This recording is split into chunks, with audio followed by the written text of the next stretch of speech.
এই বিজেপি শুধুমাত্র ভোটের জন্য হিন্দু হিন্দু ভাই ভাই করে, ভোট মিটে গেলে সব আর বলবেন না। কি বলে বুঝতে পেরেছেন তো? ভাই ভাই, বাকিটা কি বলে দে। কারণ এই প্রমাণ দিচ্ছি, ভাঙড়ের বিভিন্ন সময় বিভিন্ন বুথে যাই, জনসংযোগ করি, কথাবার্তা শুনি। আমার কাছে কারো যদি অভাব থাকে, অভিযোগ থাকে, অভিযোগ থাকলে সেটা শুনি, তৎক্ষণিক সমাধান করার চেষ্টা করি।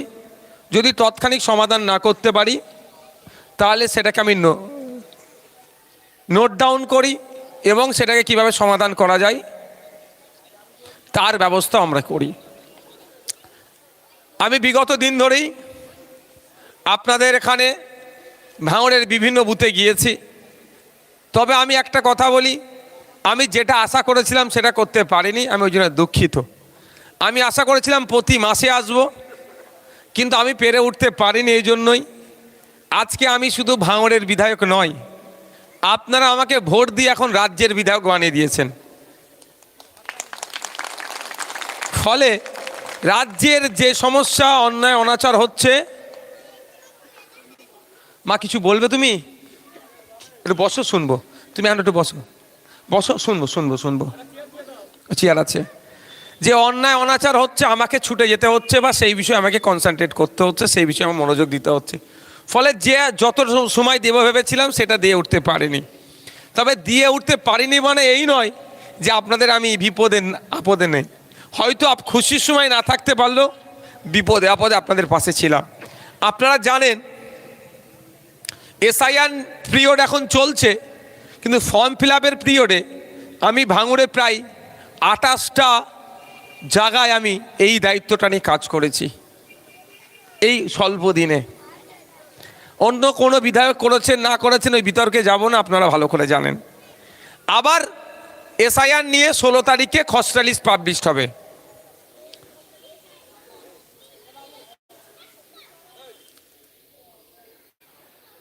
পাশে যারা বড়রা আছে, বাচ্চারা একটু, বাচ্চা ছেলে ওরা বকে ফেলবে, বড়দের কাজ হবে বাচ্চাগুলোকে একটু চুপ করানো। এসআইআর এর 16 তারিখে খসড়া লিস্ট পাবলিশড হবে। আমি আপনাদের একটা কথা বলবো, আপনারা ঠিক এসআইআর যখন গণনা ফর্ম ফিল আপ হয়েছে, যে কথা বলেছি আজকেও বলছি, আপনারা আতঙ্কিত হবেন না। আতঙ্কিত হলে কোনো সমস্যার সমাধান করা যায় না। এসআইআর যে গণনা ফর্ম দিয়েছিল অনেকে ভয় পাচ্ছিলেন, যখন আমি 4টে পার্ট করে কিভাবে ফিল আপ করতে হবে দেখিয়ে দিয়েছি, অনেকে আমার কাছে আসার প্রয়োজন হয়নি, তারা নিজেরা ঘরে বসে ভিডিও দেখে ফিল আপ করে দিয়েছে। জমা করার পরে আপনাদের কাছে একটা প্রমাণপত্র আছে, একটা কপি, আর একটা কপি ওরা নিয়েছে। 16 তারিখে পাবলিশড হবে। পাবলিশড হলে কি হবে? দুটো জিনিসের মধ্যে একটা হবে, হয় লিস্টে আপনার নাম আসবে, না হলে আসবে না, তাই তো? এর বাইরে তার কিছু হবে না। আমি ধরলাম আসবে না, সকলের আসবে এটা ধরে চলছি, কিন্তু আমি নেগেটিভটা বলছি নিজের মনের মধ্যে ভয়টা কাটানোর জন্য। ধরলাম আমার নাম আসেনি, তাহলে আমি কি করব? ভয় পাওয়ার দরকার নেই। আমি আবারও বলছি, সংবিধানের 326 নম্বর ধারাটাকে আমরা মেনে চলব। সংবিধানের 326 নম্বর ধারায় বলা আছে ভারতীয় হতে হবে, 18 বছরের ঊর্ধ্বে হলেই ভোট দানের স্বাধীনতা আছে। এবার এখানে আব্দুল মালেক মোল্লা বা রাম কাকা বা আমার সীতামা বা ফতেমা মায়ের নামটা আসেনি, ভয় পাওয়ার কিছু জায়গা নেই। আর্টিকেল 326 বলছে ভারতীয় হতে হবে, 18 বছরের ঊর্ধ্বে হতে হবে। কোনো ভারতীয় 18 বছরের ঊর্ধ্বে কারো যদি নাম কেটে দেয়, তার পাশে কেউ থাকুক আর নাই থাকুক, তার হয়ে কেউ কথা বলুক আর নাই বলুক, আপনার আমার বড় ভাইয়ান অলরেডি আমাকে বলে দিয়েছে, প্রয়োজনে সুপ্রিম কোর্টে গিয়ে মামলা করবি, যা খরচ লাগবে আমি দেব। সুতরাং রাম কাকা হোক আর রহিম চাচা হোক, ফতেমা মা হোক আর সরস্বতী মা হোক, কেউ ভয় পাবেন না। আপনারা ফর্ম ফিল আপ করে জমা দিয়েছেন, তার প্রুফটা আপনাদের হাতে আছে। এখন হচ্ছে আপনার যখন পাবলিশড হলো, যদি না নাম আসবে, আমি বলছি যদি না আসে, তাহলে আপনারা কি করবেন? আপনাদের হাতে যে প্রুফটা আছে, একটা কপি আপনাদের বাড়িতে আছে তো নাকি গণনা ফর্মের? ওটা জেরক্স এই যে নেতৃত্বরা যারা আছে এখানে, এদের মাধ্যমে আমার কাছে পৌঁছে দেবেন। এতটুকু কাজ করতে পারবেন তো? এই কাজটা করতে পারবেন তো? এতটুকু কাজ। তারপরে যদি আপনাকে নোটিশ করে ডাকে, আপনার কিভাবে অভিযোগ করতে হবে সেটাও বলবো। হয়তো আপনাকে নোটিশ করেছে, আপনাকে কাগজ নিয়ে দেখা করতে বলেছে অফিসার। আমি আপনাদের কথা দিচ্ছি, আপনি একা দেখা করতে যাবেন না, আপনাদের বিধায়ক এই নওশাদ সিদ্দিকী আপনার সাথে অফিসারের সাথে দেখা করতে যাবে। কাগজের যদি জড়িবুটি হয়ে যায়, কাগজের আইনি সহায়তার দরকার, উকিলের প্রয়োজন আছে, তো ভয় পেয়ে যাবেন নাকি? নিশ্চিন্তে থাকবেন। আপনাদের বিধায়ক কথা দিয়ে যাচ্ছে আপনাদের যে আপনার যদি একজন কেন 100 জন কেন, ভাঙড়ের যদি 1000 মানুষের আইনি সহায়তা প্রয়োজন হয় এই এসআইআর নিয়ে, আমি কথা দিয়ে গেলাম আপনাদের বিধায়ক হিসাবে, আইনসভার সদস্য হিসাবে, 2021 সালে কি আমাকে ভোট দিয়েছে কে দেয়নি আমার দেখার দরকার নাই। কে হিন্দু কে মুসলমান কে জৈন কে আদিবাসী কে খ্রিস্টান আমার দেখার দরকার নাই। আমি ভাঙড়ের বিধায়ক হিসাবে ভাঙড়ের প্রত্যেকটা ভোটারকে নিরাপত্তা দেওয়ার দায়িত্ব আমার মধ্যে পড়ে। প্রত্যেকটা ভোটারের ভোটাধিকার ফিরিয়ে আনার দায়িত্ব আমার কাঁধে আমি নিতে চাই। তা সুতরাং আপনারা নিশ্চিন্তে থাকুন। একজন কেন, যদি 1000 লোকের আইনি পরামর্শ নেওয়ার প্রয়োজন হয়, আইনি সহায়তার যদি প্রয়োজন হয়, আমি 1000 মানুষের জন্য আপনাদের জন্য কথা দিয়ে যাচ্ছি, বিনামূল্যে আইনি পরিষেবার ব্যবস্থা আমি করব। মাথা থেকে ভয়টা শুধু কাটিয়ে রাখুন। আমার বক্তব্য, ভয় পেলে সমস্যার সমাধান হবে না। এই সমস্যার সমাধান সাহস নিয়ে করতে হবে। আপনি রাম কাকা, আপনি রহিম চাচা, আপনার পূর্বপুরুষ দেশকে স্বাধীন করার জন্য লড়াই করেছে, আর আজকে বলছে নাকি আপনার ভোটাধিকার ভুল আছে, পাকামু পেয়েছে। এই পাকামু ছুটাবো আইনের মাধ্যমে, এই পাকামু আমি ছুটাবো, আপনারা নিশ্চিন্তে থাকবেন। আপনি যে যা পেশার সাথে যুক্ত, রিল্যাক্সে সেই পেশার ব্যবসা বাণিজ্যের সাথে করবেন, বাকিটা আপনাদের আমার হাতে ছেড়ে দেবেন। কারণ আপনাদের জানিয়ে রাখি, আমি পশ্চিমবাংলা বিধানসভাতে আমি দাঁড়িয়ে একদিকে যেমন ওবিসি সার্টিফিকেটের বিরোধিতা করেছি, একই সাথে সাথে ফেক ST/SC সার্টিফিকেটের বিরোধিতা করেছি। আপনারা শুনলে অবাক হবেন, পশ্চিমবাংলায় 1 কোটি আদিবাসী নাই, 1.5 কোটি আদিবাসীদের জন্য সার্টিফিকেট রাজ্য সরকার দিয়ে দিয়েছে। তাহলে 50 লক্ষ ঘুষপেটিয়া আছে, 50 লক্ষ নন ST কোটায় চাকরি করছে, এই ST সার্টিফিকেট নিচ্ছে। ঠিক একইভাবে দলিত ভাইদের জন্য, শিডিউল কাস্ট ভাইদের জন্য, SC সমাজের মানুষের জন্য যে সংরক্ষণের ব্যবস্থা করা হয়েছে, সেই সংরক্ষণ আজকে সঠিকভাবে তারা পাচ্ছে না। তাই আমি আপনাদের কথা দিয়ে যাচ্ছি, নিশ্চিন্তে থাকবেন। আপনাদের জন্য যেভাবে আমি আইনসভার মধ্যে লড়াই করি, আইনসভার বাইরেও SIR নিয়ে যদি কোনো একজন বৈধ ভোটারের নাম কাটা যায়, তার নাম ফিরিয়ে নিয়ে আসার জন্য তাদের পাশে কেউ থাকুক আর নাই থাকুক, খামচিহ্ন থাকবে, ভাঙড়ের বিধায়ক থাকবে, আপনাদের কথা দিচ্ছে। এই বিষয়টা আর তাহলে ভয় পাওয়ার আর কারো? আচ্ছা, আপনারা যারা উপস্থিত হয়েছেন, আমার প্রতি কারা ভরসা রাখেন হাত তুলে একটু দেখান তো। এটা হাত তুলে রাখুন। মায়েরা ভরসা রাখেন তো নাকি? এই ভরসাটা আছে তো নাকি? এই ভরসাটা আছে তো যে আপনাদের বিধায়ক আপনাদের মাঝপথে ছেড়ে চলে যাবে না? এই ভরসাটা আছে তো যে যাবে না কোথাও? কারণ আপনারা ভালো করে জানেন, এমন এক গাছ আপনারা লাগিয়েছেন ভাঙড় থেকে, সারা রাজ্যের মানুষ ওই গাছের দিকে আজকে তাকিয়ে আছে। সারা রাজ্যের মানুষ সাহস পাচ্ছে, স্রোতের বিপক্ষে গিয়ে আমাকে নির্বাচিত করেছেন। 1,09,000 সামথিং ভোট পেয়েছি, 26,151টি ভোটের লিড পেয়েছি। আপনারা যে ভরসা করে আমাকে ভোটটা দিয়েছেন, সে ভরসা কি আমি নষ্ট করেছি?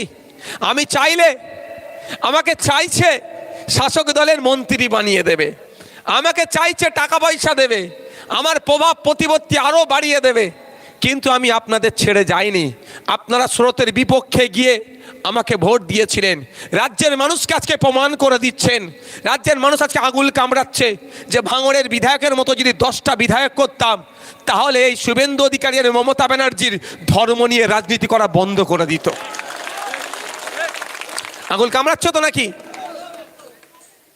আমাকে মেসেজ করেছে গতকালকে, মন্দিরের জায়গা চুরি করে নিচ্ছে এই তৃণমূলের আমলে। আমাকে কেন মেসেজটা করেছে? আপনারা ভোট দিয়ে আমাকে যে জায়গায় পাঠিয়েছেন সে সাহস পাচ্ছে বলেই তো, যে নওশাদ ভাইজান মন্দিরের জায়গা উদ্ধারের লড়াইটা সঠিকভাবে করবে। ঠিক আমি একইভাবে মসজিদের জায়গা উদ্ধারের লড়াই যেমনভাবে করি, মন্দিরের জায়গা উদ্ধারের লড়াই একইভাবে করব, সেই ভরসাটা পেয়েছে। তো সুতরাং আপনার জন্যই এত কিছু হয়েছে। আমার একদিকে মিথ্যা মামলা আমার নামে, সাথে টাকা দেবে বলছে, সাথে মন্ত্রিত্ব দেবে বলছে, আমি দূরে সরিয়ে রেখেছি। আপনারা যে ভয়, বিশ্বাস, ভালোবাসা, আস্থা রেখেছেন, বারবার আপনাদের কাছে আমি পরাজিত হয়েছি, আগামী দিনও পরাজিত হওয়ার জন্য প্রস্তুত আছে।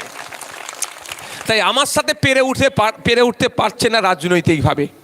মিথ্যাচার করছে, যেখানে যা পারছে গিয়ে বলছে।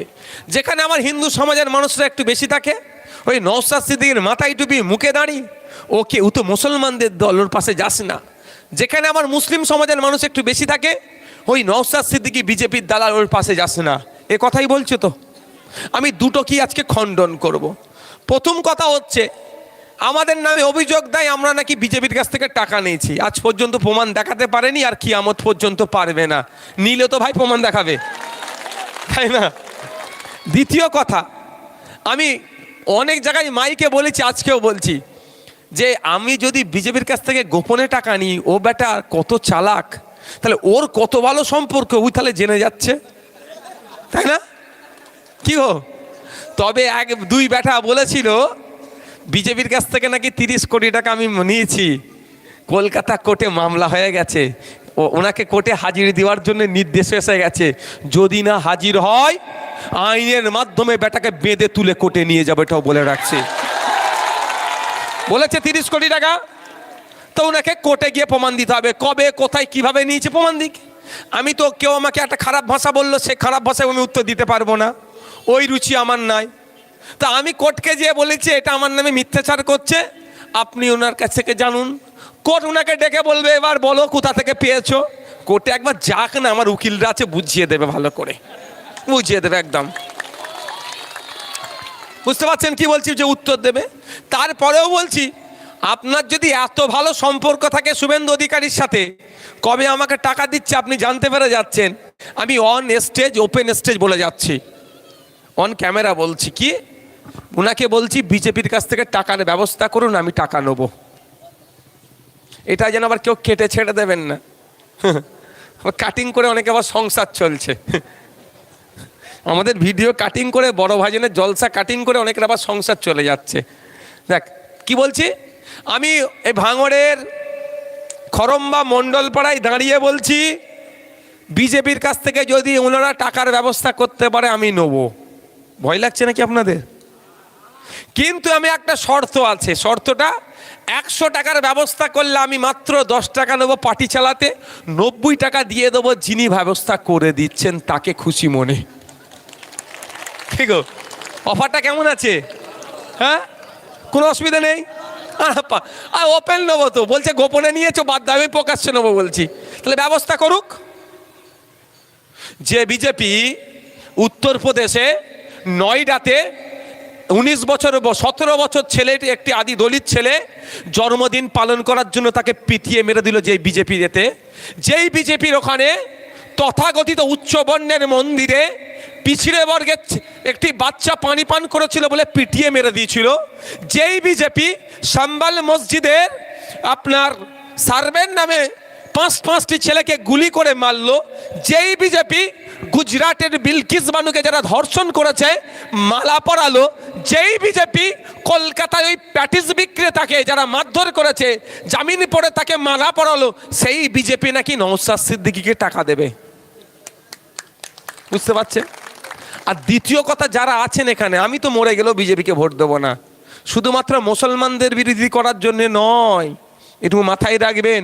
শেখ রেজাউল নামে যে ছেলেটি প্যাটিস বিক্রি করছিল তাকেও মেরেছে, আর শ্যামল মণ্ডল প্যাটিস বিক্রি করছিল তাকেও মেরেছে এরা। তাই বিজেপি হচ্ছে মানবতা বিরোধী, শুধু মুসলমান বিরোধী নয়, এটা মাথায় রাখবেন আপনারা।